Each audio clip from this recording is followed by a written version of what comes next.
నమస్తే, welcome to NXT G news. ఈనాటి వార్తా విశేషాలు. లూలు సంస్థను ఏపీకి ఆహ్వానించినందుకు ఆ సంస్థ చైర్మన్ యూనుస్ అలీ సీఎం చంద్రబాబు కృతజ్ఞతలు తెలిపారు. చంద్రబాబుతో 18 ఏళ్ల అనుభవం ఉన్నట్లు గుర్తు చేసుకున్నారు. ఆయనతో జరిపిన చర్చలు ఫలప్రదమయ్యాయని అన్నారు. విశాఖలో అంతర్జాతీయ స్థాయి షాపింగ్ మాల్ నిర్మిస్తామని అన్నారు. షాపింగ్ మాల్లో 8 స్క్రీన్లతో ఐమాక్స్ మల్టీప్లెక్స్ నిర్మిస్తాం. విజయవాడ, తిరుపతిలో హై ఫార్మాట్లు నిర్మిస్తామని అన్నారు. ఏపీలో ఆధునిక ఆహార శుద్ధి కేంద్రాలు, లాజిస్టిక్ హబ్లు నిర్మిస్తామని ఎక్స్ వేదికగా వెల్లడించారు.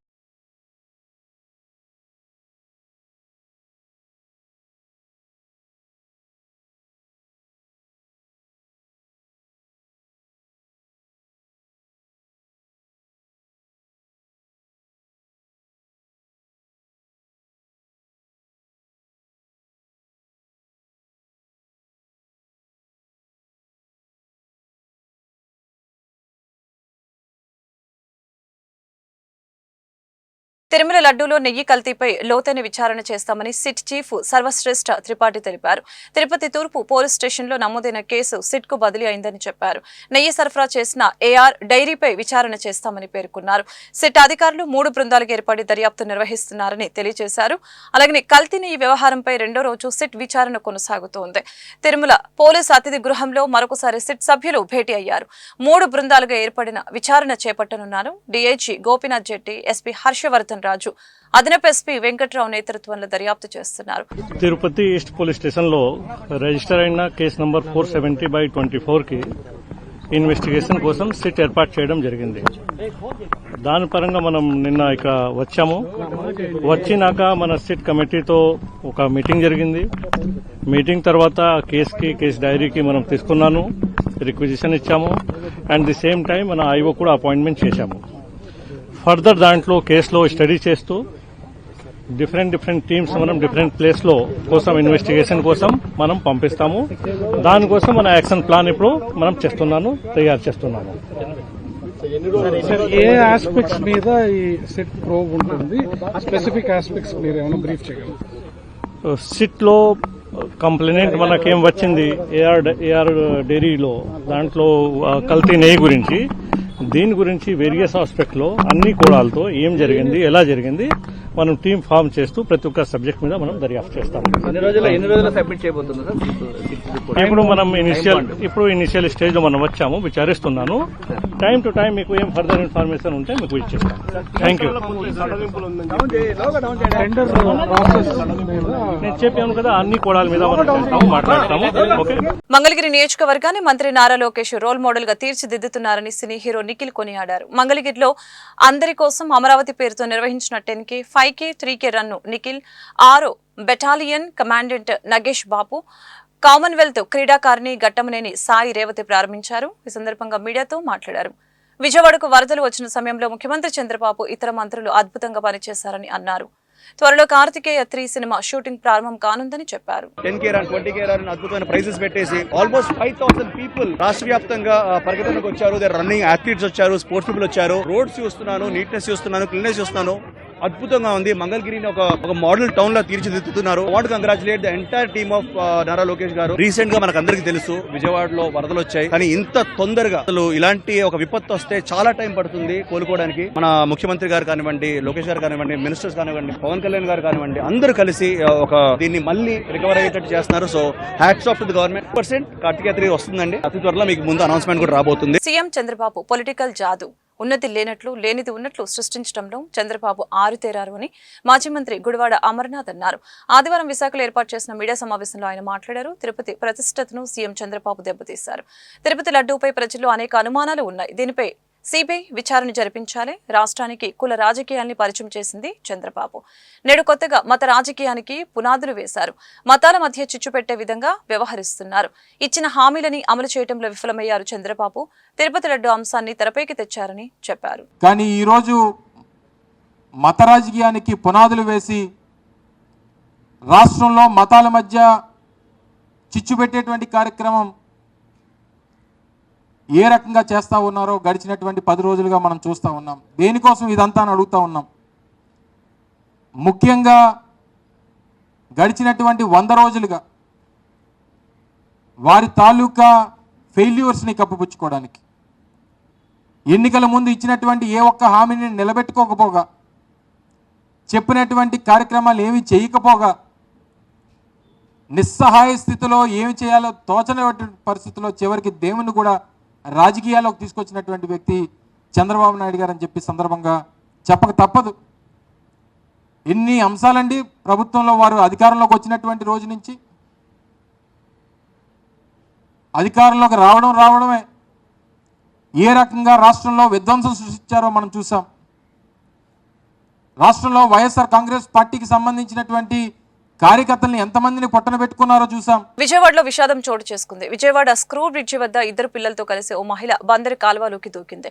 గమనించిన స్థానికులు ఏడాది వయసు ఉన్న చిన్నారిని బయటకు తీశారు.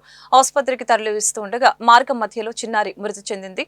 సమాచారం అందుకున్న పోలీసులు మహిళ మరొక చిన్నారి కోసం కాల్వలో గాలింపు చర్యలు చేపట్టారు. ఈ ఘటనకు సంబంధించి పూర్తి వివరాలు తెలియాల్సి ఉంది.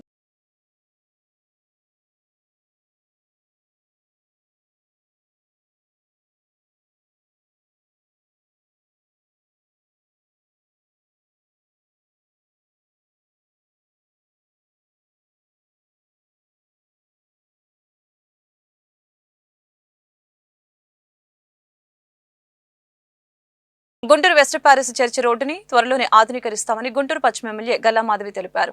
అలాగే చర్చి అభివృద్ధి కార్యక్రమాల్లో తాను పాల్గొనడం ఆనందంగా ఉందని చెప్పారు. గుంటూరు ఆస్టర్ రమేష్ హాస్పిటల్ సమీపంలో west Paris church main gate Saint Matthews century Lutheran church పేరుతో ఏర్పాటు చేసిన బోర్డు శిలాఫలకాన్ని గుంటూరు పశ్చిమ ఎమ్మెల్యే గల్లా మాధవి ఆదివారం లాంఛనంగా ప్రారంభించారు. ఈ కార్యక్రమంలో ఏఈఎల్సీ ప్రెసిడెంట్ పరదేశి బాబు, బిషప్ సతీష్ బాబు, మాణిక్యరాజు, శాంతారావు, మాథ్యూస్, నిరంజన్ తదితరులు పాల్గొన్నారు.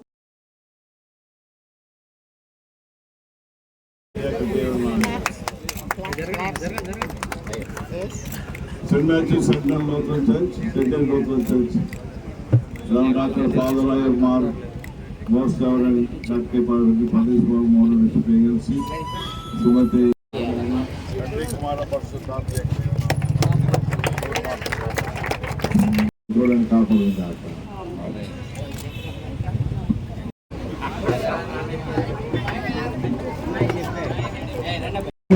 అభిషేక్తులకి విశ్వాసులందరికీ పేరు పేరున ధన్యవాదాలు, నమస్కారాలు.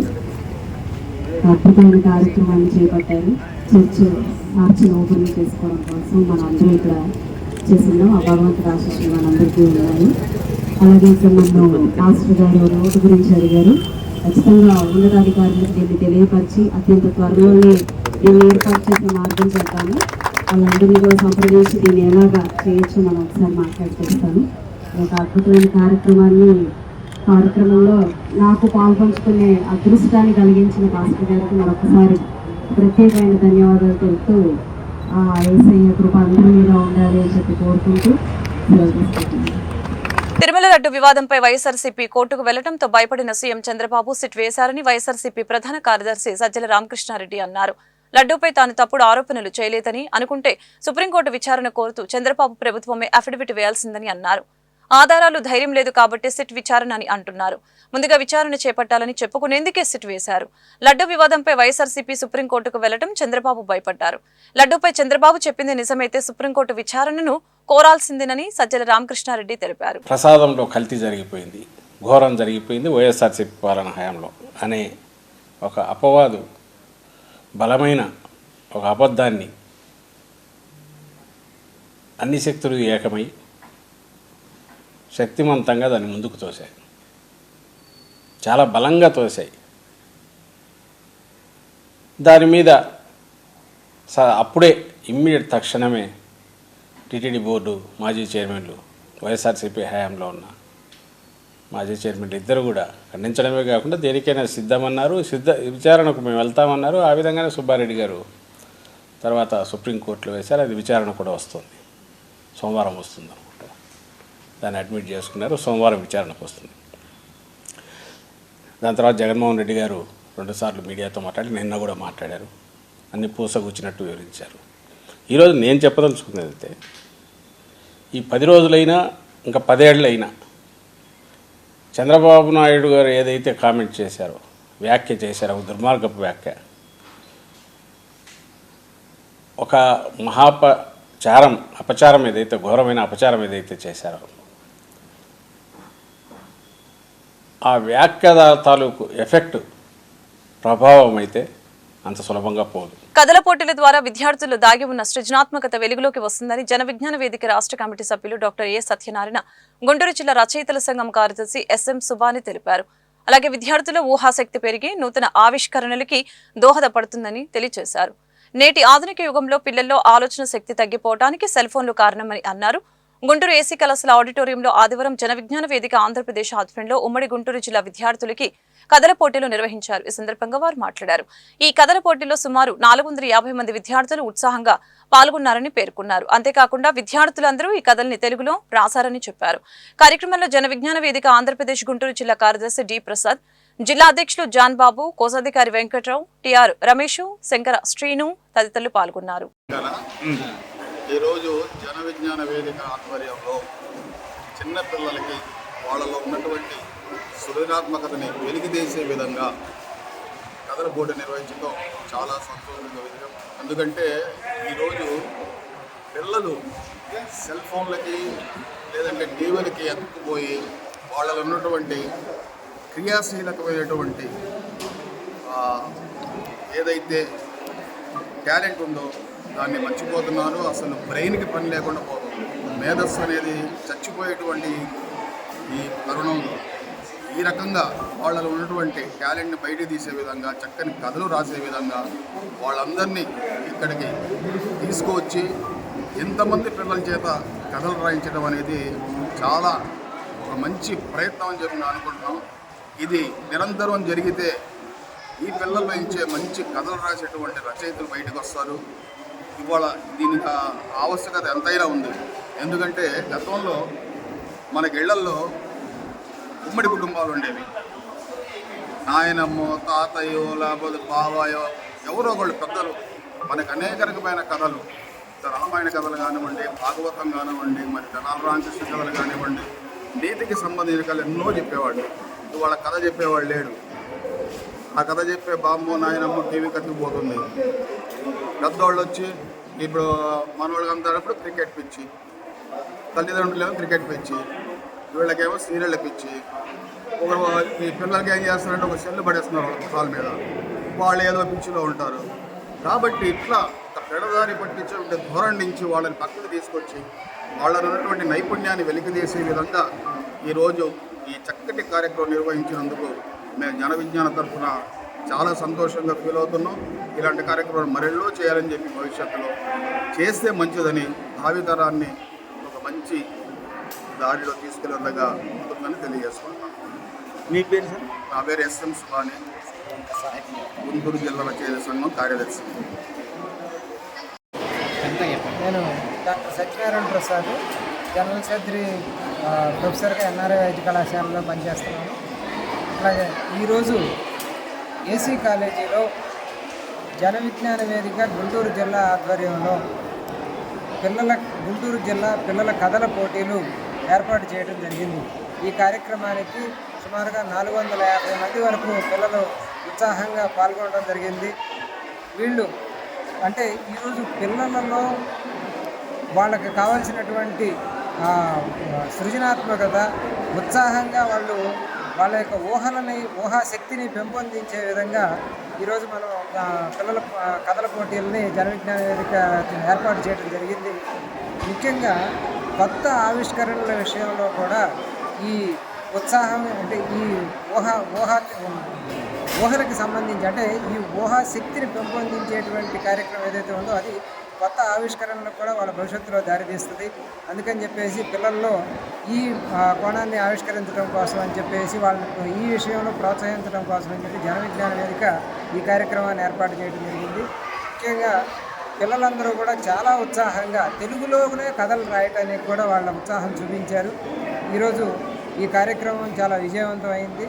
ముఖ్యంగా తల్లిదండ్రులకి, వాళ్ళని ప్రోత్సహించినటువంటి ఉపాధ్యాయులకి, అలాగే జన విజ్ఞాన వేదిక వారికి కూడా ధన్యవాదాలు తెలియజేస్తున్నాను. గుంటూరులో నూతనంగా Harihara marriage consultancy welfare association ఏర్పాటైంది. అధ్యక్షునిగా కె శివనాగిరెడ్డి, కార్యదర్శిగా షేక్ బాజీ ఎన్నికయ్యారు. ఇందులో భాగంగా ఆదివారం నూతన కమిటీ ప్రమాణ స్వీకారోత్సవం నిర్వహించారు. ఈ అసోసియేషన్ ఏర్పాటు ఉద్దేశాన్ని అధ్యక్షుడు నాగిరెడ్డి మీడియాకు వెల్లడించారు. గుంటూరు జిన్నా టవర్ వద్ద తమ కార్యాలయాన్ని నూతనంగా ప్రారంభించినట్లు చెప్పారు. పవిత్రమైన వివాహ బంధం కుదిర్చే మ్యారేజ్ బ్యూరోలు మరింత బలోపేతమయ్యేందుకు కృషి చేస్తామని అన్నారు. నిర్వహణలో ఏవైనా ఇబ్బందులు ఎదురైనా వెంటనే అసోసియేషన్ దృష్టికి తీసుకుని వచ్చి పరిష్కారం చేయాలని సూచించారు. ఈ కార్యక్రమంలో association vice president V Krishnarao, joint secretary G Nagaraju, treasurer P Srinivasareddy తదితరులు పాల్గొన్నారు.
Kasireddy Sivanagireddy Harihara marriage consultancy welfare association అనేటటువంటిది ఒక మ్యారేజ్ బ్యూరో సంస్థను కూడా స్థాపించడం జరిగినది.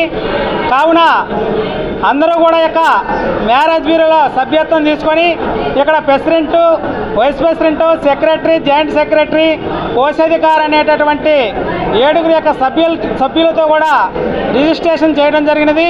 కావున ఎక్కడ ఉన్నా కూడా ప్రతి ఒక్క మీడియేటర్ కూడా బాగుండాలనేటువంటి ఉద్దేశంతోనూ ప్రతి ఒక్కరూ కూడా 2 సంబంధాలను కలిపేటటువంటి విధంగా కూడా ఒక బ్రహ్మకి మరొక బ్రహ్మగా కూడా వ్యవహరిస్తున్నటువంటి ప్రతి ఒక్క మ్యారేజ్ బ్యూరో మీడియేటర్లందరికీ కూడా నా హృదయపూర్వక ధన్యవాదాలు తెలియజేస్తూ ఉన్నాను. కావున ఈ యొక్క సంస్థ యొక్క ముఖ్య ఉద్దేశం ఏంటంటే ప్రతి ఒక్క మీడియేటర్ కూడా ఎదగాలనేటటువంటి ఉద్దేశంతోనూ అందరూ బాగుండాలనేటువంటి ఉద్దేశంతోనూ అన్ని మంచి యొక్క కార్యక్రమాలు చేయాలనేటువంటి ఉద్దేశంతో కూడా ఈ యొక్క సంస్థను కూడా స్థాపించడం జరిగినది. కావున ప్రతి ఒక్క సంస్థ కూడా ఏవైతే ఉన్నాయో ఏ సంస్థ వారైనా సరే మా యొక్క యూనియన్ కనుక తెలియజేసినట్లయితే లేకపోతే మా యొక్క మ్యారేజ్ బ్యూరో యొక్క సంస్థను కూడా ఆదుకోవాలని కూడా నేను సమాముఖంగా కూడా తెలియజేస్తూ ఉన్నాను. కూటమి ప్రభుత్వంలో ఆంధ్రప్రదేశ్ అరాచకాలకి అడ్డగా మారిందని, దగ్గరుండి మరీ కూటమి నేతలే దాడులు చేస్తున్నారని మాజీ మంత్రి మేరకు నాగార్జున అన్నారు. తాడేపల్లి వైఎస్ఆర్సీపీ ప్రధాన కార్యాలయంలో జరిగిన మీడియా సమావేశంలో మేరకు మాట్లాడారు. పోలీసులు కూడా దాడి చేసే వారికి సలాం కొడుతున్నారు. ఏపీలో నడుస్తోంది కూటమి రెడ్ బుక్. ఎమ్మెల్యేలు రాజ్యాంగం రౌడీలాగా వ్యవహరిస్తూ ఉన్నారు. ఇళ్లకు వెళ్లి జనాల చొక్కాలు పట్టుకొని బయటకు లాగుతున్నారు. అడ్డగోలుగా దాడులు చేస్తున్నారు. చంద్రబాబు వైఖరి వల్లనే ఇన్ని దారుణాలు జరుగుతున్నాయి. ఈ దాడుల్ని ఆపాలని ఏనాడు చంద్రబాబు ఎందుకు మాట్లాడలేదని ఆయన సూటిగా ప్రశ్నించారు. కూటమి ఎమ్మెల్యేలు వీధి రౌడీల్లాగా ఒక ప్రక్క ఆస్తులు ధ్వంసం చేస్తున్నారు, దాడులు చేస్తున్నారు, అఘాయిత్యాలు చేస్తున్నారు, మీడియా ప్రతినిధుల ఇళ్లకెళ్ళి భయభ్రాంతులు చేస్తూ ఉన్నారు. చివరికి అధికారుల చొక్కాలు కూడా పట్టుకొని భయపెట్టే పరిస్థితి ఆంధ్రప్రదేశ్లో దాపురించిందంటే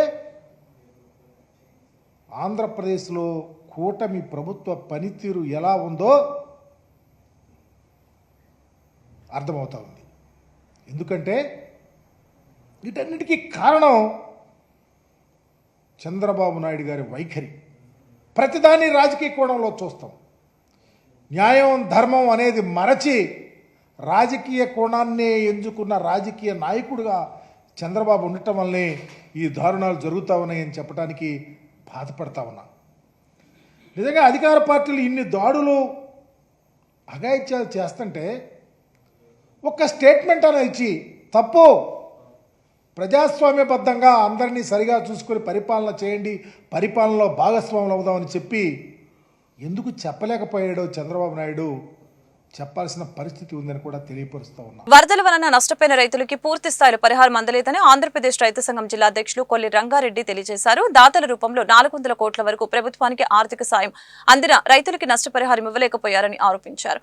అధిక వర్షాల వలన పంట నష్టపోయిన రైతులకి, కౌలు రైతులకి తక్షణమే నష్టపరిహారం ఇవ్వాలని డిమాండ్ చేశారు. సమావేశంలో కౌలు రైతు సంఘం జిల్లా అధ్యక్షులు కంజుల విఠల్ రెడ్డి, రైతు సంఘం జిల్లా నాయకులు ముప్పాల శివశంకర్రావు పాల్గొన్నారు. గత నెలలో 30-31వ తారీఖున పేను తుఫానికి మరి రాష్ట్ర వ్యాప్తంగానే 16 జిల్లాల్లో పూర్తిగా నష్టం జరిగింది. దాంతో భాగంగా మన జిల్లాలో కూడా 1,00,000 ఎకరాలు వరి పంట దెబ్బతింది. మరి అనేక రకాల మొక్కజొన్న, మినుము, ప్రత్తి అనేక రకాలకు ఒక 60,000 ఎకరాల నష్టం జరిగింది. ప్రభుత్వానికి మరి దాతలు ఎంతో 400 కోట్ల రూపాయలు దాతలు ప్రభుత్వానికి నష్టపరిహారం ఇవ్వమని చెప్పి దాతలు మరి ఇచ్చున్నారు. దాంతోపాటు రాష్ట్ర ప్రభుత్వం 200-250 కోట్ల రూపాయలు రైతులకు ఇవ్వాలనేది నిర్ణయం చేసింది. మంచి బాగానే ఉన్నది. దాంతోపాటు పొన్నూరు నియోజకవర్గం దూదుపాల నరేంద్ర గారు నియోజకవర్గంలో మొత్తం రైతాంగానికి ఏ ఎకరానికి నష్టం జరిగినా పూర్తిగా నష్టపరిహారం ఇవ్వాలని చెప్పి మరి ప్రభుత్వానికి దృష్టికి కూడా తీసుకెళ్లారు. అదే రకంగా ఆయన చాలా మరి గ్రామాలు కూడా తిరిగి నష్టపరిహారం ఇప్పడానికి ప్రయత్నం చేయడం ఆయన్ని అభినందిస్తూ, అదే రకంగా పత్తిపాడు నియోజకవర్గం, తాడికొండ నియోజకవర్గం, అట్లానే తెనాలి నియోజకవర్గం అన్ని ప్రాంతాల్లో కూడా లోకల్ ఎమ్మెల్యేలు కూడా చొరవ తీసుకొని ఇప్పుడు కొంత భాగానికి ఇవ్వటం జరిగింది. మరి పెద్దకాకని మండలం, చేబ్రోలు మండలం, పొన్నూరు అనేక ప్రాంతాల్లో ఇంకా కూడా రైతాంగానికి నష్టపరిహారం రాలేదని రైతులు ఆందోళన చెందుతున్నారు. దాంతో కౌలు రైతులు అనేక రకాలుగా పెట్టుబడి పెట్టి 15,000 నుంచి 20,000 రూపాయలు ఎకరానికి పెట్టుబడి పెట్టి దిక్కుదోసని పరిస్థితుల్లో 4 అడుగుల లోతు నంబూరు ప్రాంతం మరి మా రాష్ట్ర కార్యదర్శి కేవి ప్రసాద్ గారు, మరి అట్లా అధ్యక్షుడు మరి ఈశ్వరయ్య గారు, మరి ఎంపీ గారు సంతోష్ కుమార్ కూడా నంబూరు ప్రాంతం సందర్శించారు. అట్లానే రామకృష్ణ రాష్ట్ర నాయకత్వం, జిల్లా నాయకత్వం కూడా మరి రైతాంగాన్ని వెంటనే నష్టపరిహారం ఇవ్వాలని మరి కోరుతూ వైసీపీ ప్రభుత్వ హయాంలో అప్పటి ఎమ్మెల్యే కేతిరెడ్డికి అనుకూలంగా పనిచేసిన పురపాలక కమిషనర్ మల్లికార్జున్ని మళ్లీ ధర్మవరానికి ఎలా తీసుకువస్తారని ప్రశ్నిస్తూ వైద్య ఆరోగ్య శాఖ మంత్రి సత్యకుమార్ కార్యాలయం ఎదుట టీడీపీ శ్రేణులు ధర్నాకు దిగటం జరిగింది. శ్రీ సత్యసాయి జిల్లా ధర్మవరంలోని మంత్రి కార్యాలయంలో నిర్వహిస్తున్న పురపాలక అధికారుల సమీక్ష సమావేశానికి కమిషనర్ హాజరయ్యారు. కమిషనర్ను బయటకు పంపాలని డిమాండ్ చేశారు. వందలాది మంది ఆందోళన చేపట్టడంతో ఈ మార్గంలో రాకపోకలు స్తంభించాయి.